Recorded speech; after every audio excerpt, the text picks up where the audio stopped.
Have you ever found yourself wondering, does this person truly care, or am I just imagining it?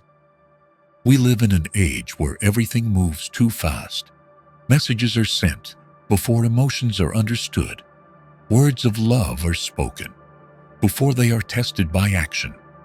And often, we're swept up by signs that merely seem like love, forgetting the one truth that matters. Reality is revealed through action, not words. A man once shared, "She asked me what I thought of her new dress, about the job she was considering, and I mistook that for affection." But in time, he came to understand, genuine care is not just found in the questions someone asks, but in how they listen, how they respect, and how they invite us into their world, not out of obligation, but from a place of true intent. This video isn't about teaching you how to read others' emotions. It's about learning to read yourself, so you'll know that you are worthy of a relationship grounded in self-respect, not uncertainty. 1. When you're invited into the realm of decision. In any relationship, whether it's friendship, romance, or family, when someone voluntarily seeks your opinion in personal decisions, it signals something meaningful. This act is not merely about seeking better advice or a smarter choice. It's a gesture of trust, a quiet offering of influence, and above all, a sign that you've been invited into their inner world. When someone asks, "Do you think this dress suits me?" or "Should I take that job offer?" they are not just talking about dresses or jobs.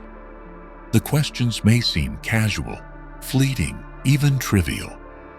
But beneath the surface, these inquiries build a bridge between their private self and you. It's an opening, an invitation now into a space usually reserved for a select few. Not out of curiosity, but out of a desire to share and walk the path together. Seeking counsel can be a subtle way of seeking emotional connection.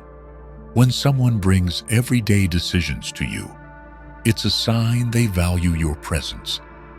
In the language of attachment, it's like saying, "Be here with me, even in the small things." When you are asked for input on a personal matter, it means your judgment, perception, and way of thinking are held in esteem. They don't want just any opinion. They want yours. On a deeper psychological level, these questions can test resonance and understanding. When someone asks, "What do you think I should do?" it isn't because they're incapable of deciding. It's a test. Do you see them as they see themselves? This isn't a technical inquiry. It's a barometer of empathy, perception, and attunement. It measures the connection, not just the knowledge. Yet we must distinguish between questions that invite presence and those that merely fill space. Some ask to draw others in, without any real intention to listen. In such cases, asking becomes performance, not a reflection of genuine trust. The difference lies in what follows. Do they truly consider your thoughts, or do they dismiss them in favor of pretense? For a question to carry weight, it must be paired with true listening. When someone reflects on your response with care, without haste, without shallow rebuttals, the question becomes a token of respect. To be asked for input, however minor, is a sign that someone is making room for you within the boundaries of their identity.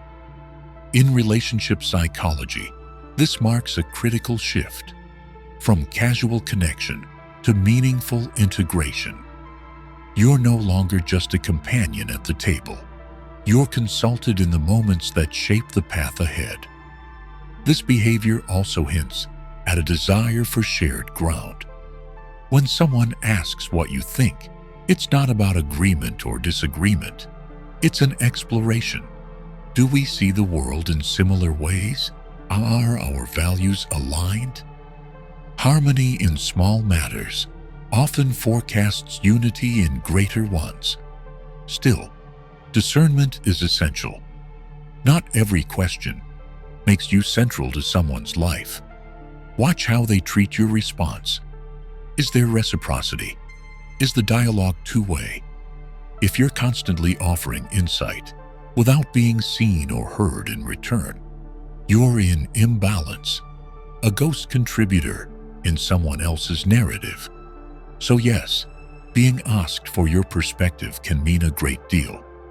It reflects emotional trust, respect, and a desire to connect. But context matters. Their motives, their response, and the quality of the exchange define the real meaning. Only then can you assess whether this relationship honors dignity and true companionship, or merely offers the illusion of depth. In enduring bonds, presence isn't just measured in time spent, but in the space each person occupies in the other's pivotal moments. Being invited, physically or emotionally, into high-stakes situations is the result of trust earned and tested. Unlike random presence, access to the critical zones of another's life is not easily granted. These may be transitions, private crossroads, or intimate dilemmas, spaces usually reserved for the trusted few. When you're asked to witness or co-navigate such events, you've crossed the line between acquaintance and allegiance. Trust doesn't emerge at the outset. It's forged through consistency, through integrity between words and actions, and through silence in moments that demand discretion. Empty promises fall flat. What matters is steadiness, sincerity, and the ability to stand still in discomfort. Over time, these forge the permission to be present in the layers that matter. This may manifest in being invited to family gatherings, intimate holidays, or deep career or personal discussions. Each moment where you're named reflects a growing bond, not just of convenience, but of grounded trust. Your presence brings calm, direction, or simple assurance. But this privilege carries a silent duty, not to misuse trust, not to judge, not to control. This is where we distinguish between those truly worthy of presence and those merely granted it by politeness. In romantic partnerships, access to future-shaping decisions, where to live, how to grow, how to merge families, is rarely given unless your presence feels steady and sound. These invitations aren't for a nod of approval. They're requests for co-creation. They ask for your balanced view, free of bias, to support, not dominate, the decision-making process. In close, non-romantic ties, this invitation signals that you are seen as someone who can understand, support, and empathize without overstepping. Lose that trust, and such invitations rarely return. Your presence, then, is both a sign of the relationship's depth and a quiet test. Do you know when to speak, when to pause, and when to retreat?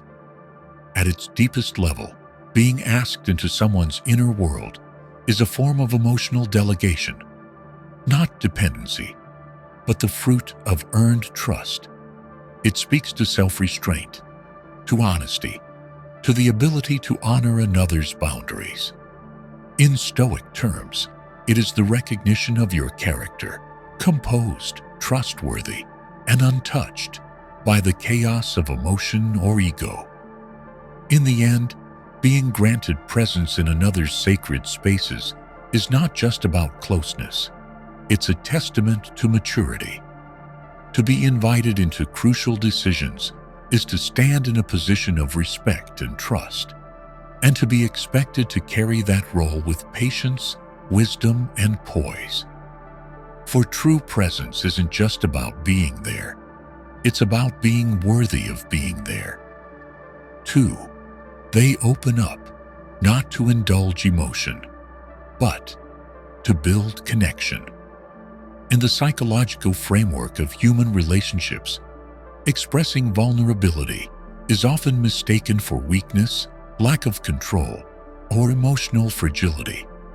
Yet, in the context of a deepening connection, when someone deliberately shares their wounds, fears, or insecurities, it is not a sign of failure but of trust.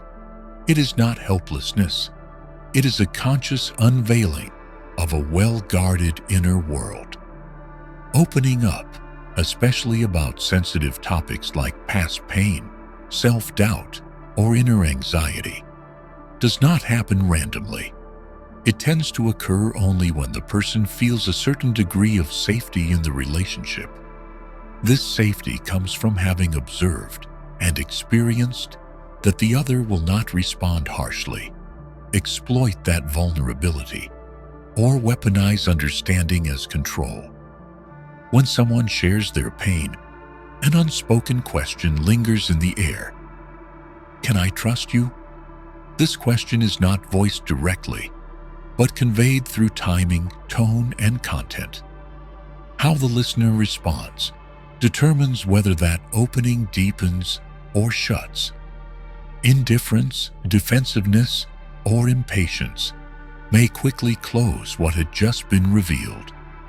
Trust is not immediate. It is built through layers of testing. One such layer is the ability to receive another's pain with calm, honesty, and without judgment. Unlike surface gestures, compliments, gifts, or charm, listening to someone's wounds is among the hardest forms of companionship. It demands setting oneself aside, relinquishing control, and offering presence without condition. Not everyone can hold emotional space for another, especially in a society obsessed with speed, solutions, and results. We often rush to advise or comfort with empty encouragements. But for the wounded, salvation is not the goal. Presence is. They want to be seen and accepted, not fixed. Thus, opening up is not weakness. It is a deliberate act, often difficult, signaling that the relationship is entering deeper terrain, where truth, fragility, and growth can coexist. The one sharing understands the risk, letting another see their most unguarded self, hoping that this act will be met with patience and respect. For the listener, this is also a test of character, demonstrated not by words, but by boring. A grounded person does not flinch at others' emotions. They feel no urge to act instantly. They listen, stay steady, and honor their own boundaries. This creates a rare psychological space where the speaker need not explain or justify, but can simply be and slowly reassemble from within. When a relationship reaches the point where wounds can be shared without fear of rejection, control, or shame, it transcends surface connection. Presence is no longer based on fleeting emotion, but sustained through accumulated trust, mutual acceptance, and consistent dialogue. In healthy relationships, the act of sharing pain is not a cry of weakness. It is an affirmation of value. It's a gesture of risk and trust, revealing the most delicate parts in hopes of finding safety, compassion, and companionship. The response to such openness shapes not just the moment, it shapes the future of the bond itself. In human communication, listening is often seen as passive, a waiting room before speaking. But from a Stoic perspective, listening is not waiting your turn. It is a conscious, intentional act, not to react, but to perceive context, boundaries, and the inner rhythm of another's world. Listening in the Stoic sense begins not with interpreting, correcting, or advising, but with silent, focused observation. The listener is not waiting to voice their view. They are actively creating a safe space where the other can exist freely, unmanipulated. They understand not every word requires a reply. Not every feeling needs a solution. When someone opens up, they're not just sharing facts, they're transferring emotional energy. This energy travels through words, gestures, gaze, tone, and even silence. A mindful listener doesn't interrupt. They receive these signals without rushing to interpret, but to attune themselves to the speaker's emotional rhythm. Are they fragile, angry, confused, or simply in need of presence? This attunement can't be rushed. It demands a special kind of patience, one that doesn't control time, doesn't push the other to express more quickly or clearly. A Stoic listener knows that everyone moves through emotion at their own pace. Pressure or premature advice can feel invasive, causing the speaker to shut down. Listening does not mean accepting every word as truth. Often, a person in pain may speak in contradictions or without clarity. But a Stoic listener does not correct or debate. They know, in moments of emotional height, truth isn't what's needed. What's needed is a stable presence, free of judgment. A key trait of Stoic listening is boundary awareness, both one's own and the speaker's. The listener must sense when the conversation is approaching private ground they're not meant to enter, and when silence is more respectful than speech. Listening should not become rescue or control. That strips the speaker of agency and creates unhealthy emotional dependence. Stoic listening supports mutual autonomy. The listener maintains internal steadiness, unswayed by the other's storm. At the same time, they respect the other's right to feel and process in their own way, without interference or overreach. Their presence supports, but does not steer. This is what sets enduring relationships apart from emotionally dependent ones. In healthy bonds, listening is not about managing the other. It's about holding space for them to rediscover themselves, mirrored by someone who is simply patient. This kind of listening requires few words, a steady gaze, a timely pause, a calm breath when the other begins to unravel. These are the subtle acts of mindful presence. They convey that the listener is not there to fix, but to be a quiet anchor amidst an emotional tide. In summary, Stoic listening is not a communication technique. It is a practice of the inner self. It means holding silence long enough for another to hear their own voice. No instant responses, no need to dominate, no need to prove understanding, just full presence, honoring the pace and emotional bounds of the other. Only then can a relationship grow on a foundation that is truly steady and resilient. 3. They step into your world, uninvited, yet just in time. In the rush of modern life, where most relationships operate on explicit requests, someone who cares about what has never been spoken is rare. It's not a reaction to expectation. It's a connection that transcends words. When someone notices the small details of your life without you ever asking, it reflects a depth of awareness and presence. Unspoken care is a quiet form of communication with deep resonance. They don't wait for your request, don't need your clear articulation, and ask for no affirmation before acting. They observe, they listen, and they respond with gestures so subtle they may go unnoticed unless you're truly attentive. A glass of water when you cough, headphones gently placed beside you when tension rises, or simply sitting beside you in silence. These are their offerings. Such acts don't stem from fleeting impulse, but from focused attentiveness. Someone who genuinely cares remembers even the things left unsaid, your smallest habits, your daily rhythms, how you move when exhausted or go silent under worry. They read your state, not through speech, but through shifts in expression, in posture, or in the spaces between your words.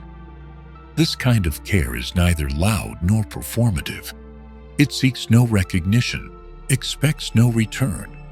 They are not proving a role, not claiming status. They care not to center themselves, but because they've placed you at the center of their quiet attention, with no conditions, no demands. And in this silence, a powerful connection is formed. Unlike assistance offered by request, which is transactional, this voluntary care is a silent form of commitment. When someone chooses to tend to a part of your life without being asked, they're showing they need no reason to be there.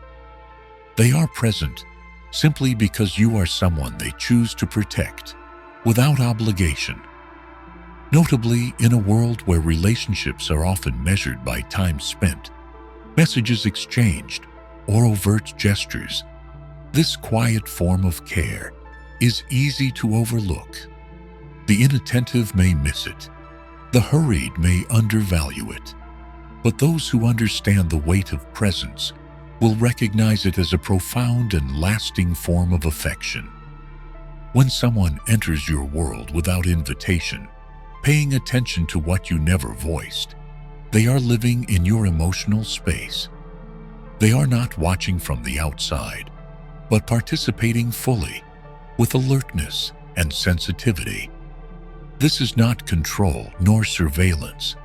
It is a still presence that senses when you need solitude, when you need company, and when a single empathetic glance is enough. In Stoic philosophy, placing oneself in another's position is not to interfere, but to adjust one's own presence so as not to disturb. The one who cares with timing and proportion understands that presence can exist in silence, and support need not be loud. They do not prove their worth by help, but by understanding without asking, by acting without being summoned. Thus, when someone cares for you in this quiet, refined way, it is not just affection, it is understanding. They don't storm into your life, but their presence is so certain, you feel it even when unseen. They enter your world naturally, as if they've always belonged there. In many relationships, presence is understood physically, being there when called, appearing when requested. But when someone is deeply bonded with you, their presence no longer depends on signals, like invitations or messages. They do not wait for your voice or need a reason to be near. They come because they sense you need them, even if you have not yet realized it. This is not intrusion, nor a self-assigned right to appear in someone's life. It is a presence grounded in deep understanding, sensitivity to silent signals, and the ability to maintain healthy boundaries between being present and being disruptive. When someone enters your space at the right moment, with subtlety and composure, without pressure or demand, their presence ceases to be conditional. They don't need you to ask or to call for help. They've watched long enough to know that silence can be a cry, and that what goes unspoken still carries weight. This understanding doesn't arise from a few interactions, but from a long bond, where they've learned your second language, the one beyond words, spoken in gestures, glances, or a shift in pace. They don't guess, don't judge, and never force explanations. They are simply there, quietly but unmistakably. This kind of presence holds a defining trait. It requires nothing in return. The one who stays doesn't need your gratitude, doesn't seek your emotion, doesn't ask for recognition. Their presence is a natural result of connection, not a bargain. It endures because it expects nothing. In Stoicism, presence is not for control or emotional leverage. The Stoic does not seek to occupy another's emotional space to feel important. They understand that often the most valuable support is doing nothing except remaining steady, so the other feels safe enough to self-regulate. Uninvited presence does not mean unchecked interference. The wise know when to appear and when to withdraw. They don't need reminders to act at the right time. This comes from observation, experience, and genuine empathy. When they arrive, they don't take over, speak too much, or play the hero. They are there, like a natural extension of the space you need. And this presence doesn't occur too often. Done too frequently, it becomes a burden or creates emotional dependency. The one who practices right presence knows the boundary between accompaniment and overreach. They don't show up thinking you can't do it alone. They're there so you know you don't have to do it alone. But the choice remains yours. A key element of this form of presence is unconditional acceptance. Those who step into your life at just the right moment will not push you to bounce back, won't force you to talk, or manufacture conversation for comfort's sake. They know that sitting together in silence can be a deep form of connection. Presence, when rooted in acceptance, doesn't feel invasive. It feels like shelter. In essence, uninvited presence is a high form of human connection, where reason and emotion coexist in balance. When someone can be with you properly, quietly, unconditionally, and with such finesse that you never feel managed, that's more than just showing up. It's proof of a relationship in which you're allowed to be fully yourself without asking permission or explaining why. 4. Small acts, where true character reveals itself. In everyday life, people often associate virtue or character with grand gestures, impactful decisions, or symbolic moments. Yet it is in the unseen, unrewarded, and unpraised acts where dignity is most clearly revealed. What defines the core of a person's character lies not in their public display, but in the choices they make during quiet, ordinary moments when no one is watching. When someone quietly straightens a crooked chair in a library, picks up a scrap of trash in a public space, or diligently finishes a task without being reminded, these aren't mere good deeds. They are signs of an internal code, where right action requires no recognition and discipline endures without reward. Such choices are not driven by fleeting emotion, but by a moral framework forged in silence and tested over time. To the Stoic, action is never beyond the reach of reason. They clearly distinguish what is within their control from what is not, and for that reason, even without being observed or reminded, they act in accordance with their inner principles. For them, morality is not display, it is compass, guiding them through both ease and obscurity. When no one is watching, the pressure to conform or be admired vanishes. Here, the self stands alone. A person may act kindly when others look on, but only when no external pressure exists. No eyes, no applause, does the choice reflect the true self. Character, then, is not bound to a specific act, but to the moral consistency shown when ethics are not required for survival. Doing right without reward is no easy task. In a world trained on instant feedback external validation, and performance incentives, unnoticed actions become rare. But the one who maintains integrity when no one sees is not moved by outcomes, but by fidelity to their inner law. They act not from fear of consequences, but from refusal to betray their values. Character also appears in how one treats the powerless, a child, a server, a new employee, a stranger. When no political or material benefit exists, and one still chooses respect, fairness, and kindness, it proves they are guided not by advantage, but by ethics. And when ethics are no longer conditioned by external factors, they become part of one's nature. A Stoic does not act to be seen, for visibility invites dependence on others' judgment.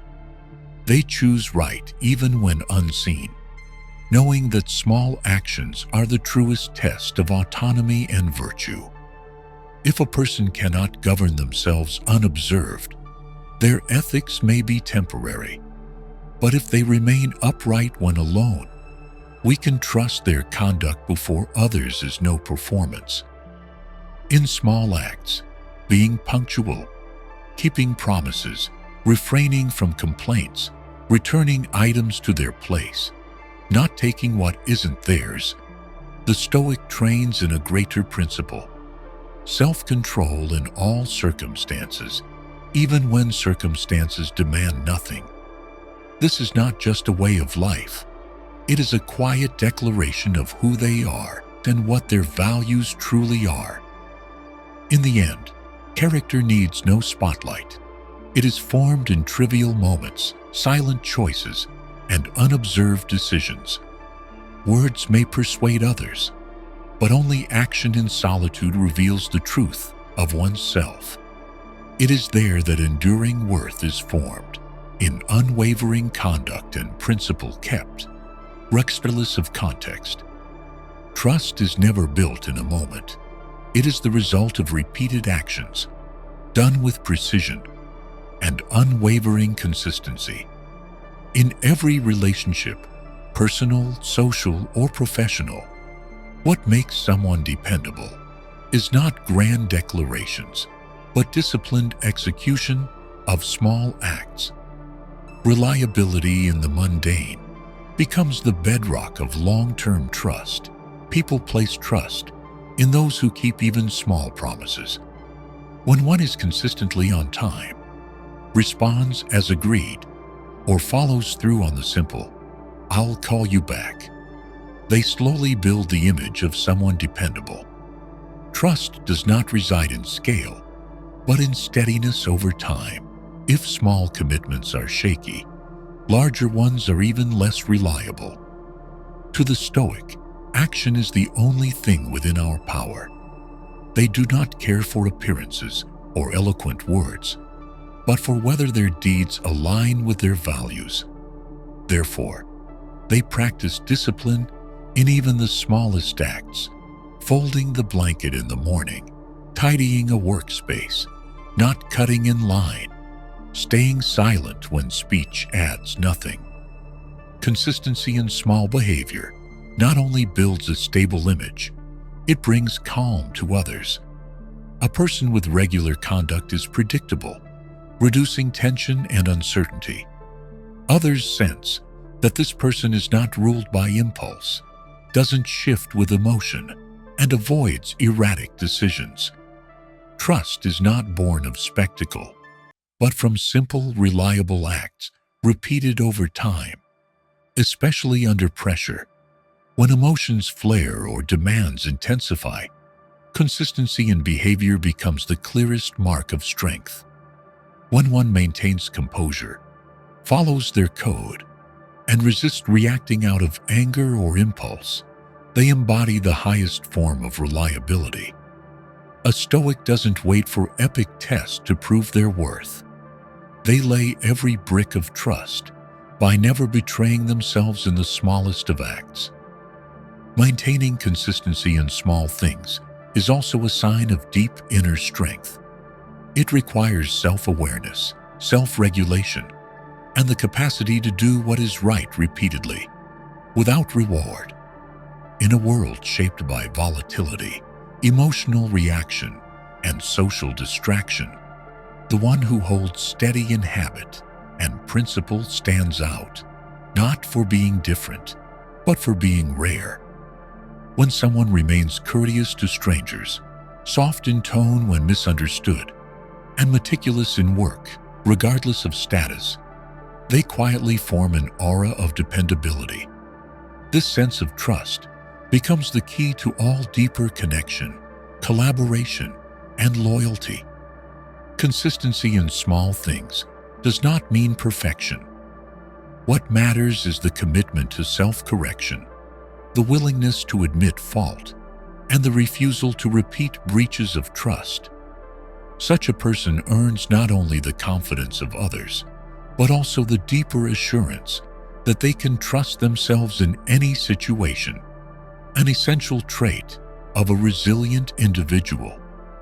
Ultimately, steadiness in small actions is the strongest affirmation of character and reliability. When one acts with integrity, where no one is looking, they construct a moral system that needs no external enforcement. From these quiet acts, a great trust is born, solid as stone, steady as a heartbeat, silent but irreplaceable. 5.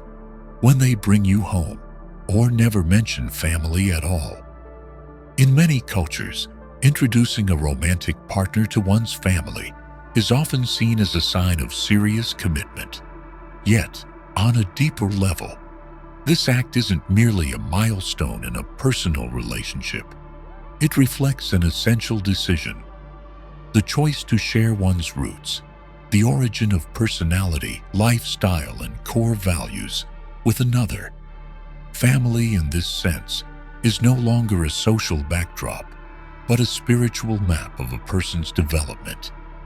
Each individual, no matter how grown, carries the deep imprints of their family of origin.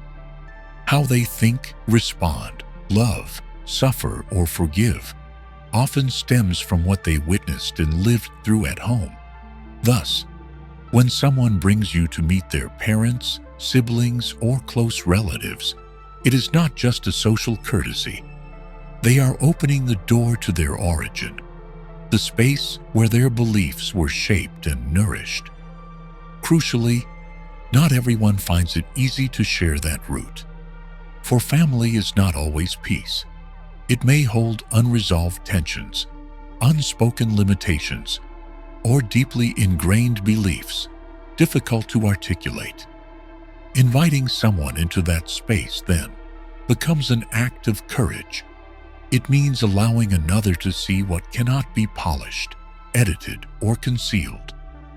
It's also a way to test value alignment. Long-term bonds aren't built solely on fleeting emotion, but on whether two people can harmonize foundational values. One may deeply like you, but if what they revere from family, respectfulness, responsibility, reverence for elders, is absent or dismissed by you, the path ahead becomes more difficult. Meeting family isn't about impressing, it's about resonance. Moreover, being introduced to family signals that you are entering a deeper sphere of connection, where the relationship no longer belongs solely to the two of you, but begins to intersect with their broader ecosystem. Family is not just where they come from, it is an extension of their inner safe zone. When someone invites you into that world, they are doing two things: showing trust and testing whether you can coexist peacefully within that value terrain. This, however, need not follow any rigid cultural script.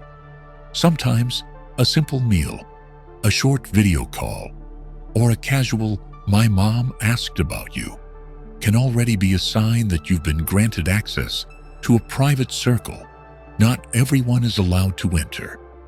What matters isn't the form of the meeting, but the intent.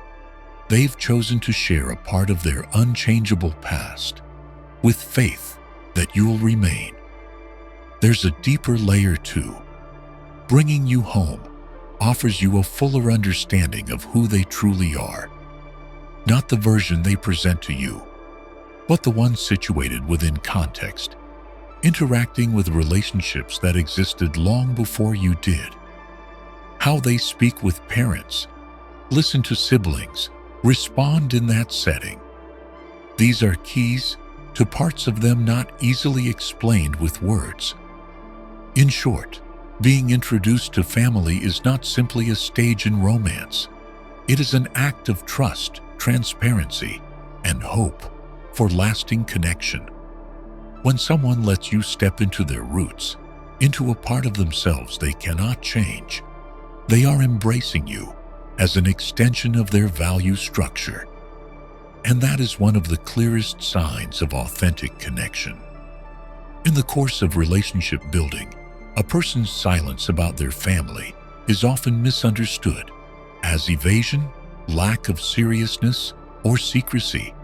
Yet, if observed carefully, such silence isn't always about hiding.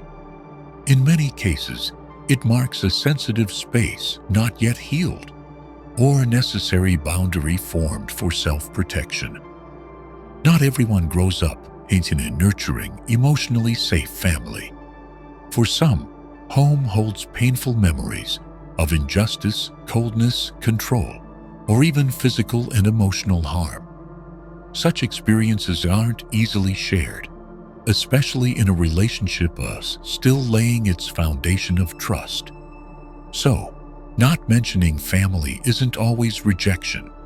It may be an act of shielding both self and other from unresolved pain. Additionally, those who've been wounded by family often develop natural defenses. They learn to live independently, rarely relying on kin, and sometimes create no-entry zones within their emotional life. If they've never spoken of family, it might not mean distrust. It may simply mean they're not ready. For some, family is no longer part of how they define themselves. They may have matured early without emotional support, or simply feel no real bond with blood relatives. Silence, in this case, isn't concealment. It reflects the belief that family no longer forms their present core. Conversely, some may feel introducing someone to their family should only happen when the relationship is strong enough. They hold back, not from mistrust, but because they know the complexity of their family and don't wish to expose their partner to unnecessary pressure. This is an act of protection, not avoidance. Often, the delay is not deception, but a way to prevent harm on both sides. Still, prolonged silence about family is worth noting, not to judge, but to recognize that there is an emotional layer yet to be revealed. In a healthy relationship, this silence should be met with empathy and respect for boundaries. The other person need not share everything immediately, but as the relationship deepens, even partial sharing can foster greater connection. Those who practice reason and emotional discipline, as in Stoicism, refrain from viewing silence as inherently negative. They understand that every person carries a private history, and that withholding is not necessarily a lack of sincerity. They focus on present consistency, current presence, and relational behavior, rather than demanding stories from the past. At the same time, the rational mind can discern between protective silence and harmful avoidance. If silence is paired with vagueness, opacity, or signs of concealment, clarification is warranted. But if it's held with respect, has no damaging effect on the relationship, and lacks manipulative undertones, it can be accepted as part of a slow-building trust. In the end, a person's reluctance to speak of family isn't always a red flag. It may reflect a story not yet ready to be told, or a memory they choose to keep sacred. In a mature relationship, respecting pace and boundaries of sharing is essential to preserving emotional safety for both. And only through such patience and rational observation can one truly understand what lies behind the silence. We often believe that meaningful relationships must be marked by grand gestures, explicit words, or public declarations. But seen through the lens of Stoicism, a philosophy grounded in mindfulness, restraint, and sincerity, I've come to realize that it's the small, silent things that speak the loudest. In daily life, perhaps the most practical thing we can do is master how we show up, not through promises, but by being present when it matters, even without being asked, not through emotional reactions, but by listening deeply enough for others to feel understood. I once thought that caring had to come with visible actions, but after many collisions and much reflection, I've come to understand that some care by doing nothing, by simply holding silence at the right moment. From there, I've learned to pay attention to my smallest behaviors, keeping my word, showing up on time, listening without interrupting, and not letting emotion override principle. To the Stoic, life need not be extravagant. We don't need to prove ourselves by being the best, only by being the most dependable, starting with the smallest acts, especially when no one is watching. And that, in my view, is the most certain path to building lasting connection, unassuming, yet irreplaceable. If you found value in this video, don't forget to like, subscribe, and turn on notifications so you won't miss what comes next, because sometimes slowing down and seeing more clearly is the most powerful way to move toward the life you truly desire. See you in the next video.